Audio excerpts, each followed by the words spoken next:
एक समय की बात है। एक जंगल में एक छोटा और बहुत ही नटखट लेकिन बहुत चतुर बंदर रहता था। उसका नाम था चिंगू। चिंगू बाकी बंदरों से अलग था। वह सिर्फ कूदने फुदकने और फल खाने में नहीं बल्कि सोचने समझने में भी बहुत तेज था। जंगल के जानवरों से बहुत पसंद करते थे, लेकिन कुछ जानवर उसकी चालाकी से बहुत जलते थे। एक साल जंगल में भयंकर सूखा पड़ गया। नदी सूखने लगी, पेड़ों के फल कम हो गए और सभी पेड़ों के फल धीरे धीरे टूटने लगे।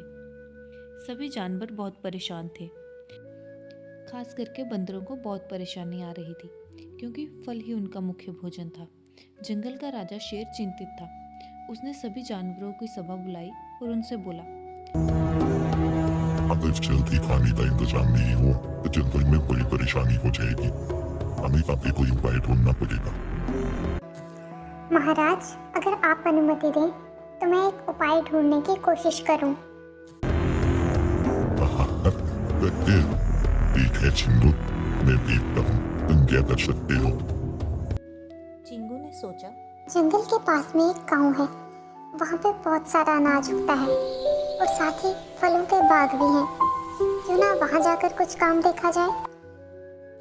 हमें जंगली जानवरों, खास करके चूहों को पकड़ने के लिए खेतों में जाल डालने होंगे। अगर दिमाग से काम लिया जाए तो बिना नुकसान के खाना मिल सकता है। भागो भागो यहाँ से। इन चूहों ने सारी फसल बर्बाद कर दी, सारे खेत बर्बाद कर दिए। अरे, ये किसान तो बहुत परेशान लग रहा है। सुनिए, मैं इन चूहों को भगाने में आपकी मदद कर सकता हूँ।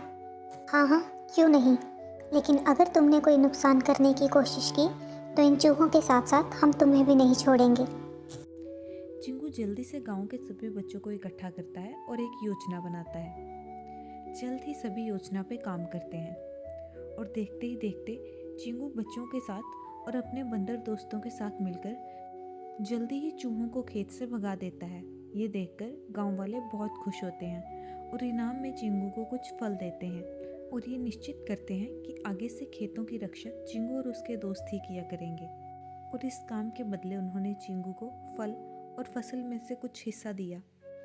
चिंगू जंगल में जाकर सभी को ये बात बताता है, लेकिन जंगल के राजा को इस बात पे बिल्कुल यकीन नहीं होता। मुझे इस बात पर यकीन नहीं हो रहा। मैं कल खुद देखने जाऊंगा चिंगू क्या काम कर रहा है।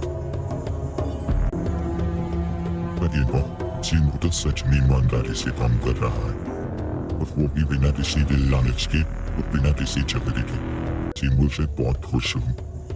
आज चिंगू ने हम सबको सिखाया वो केवल से बड़ी होती है, और मैं आज से चिंगू को जंगल का सलाहकार घोषित करता हूँ। ये सुनकर सभी बंदर बहुत खुश होते हैं। उस दिन के बाद जंगल में कभी खाने की कमी नहीं हुई और सभी खुशी खुशी रहने लगे।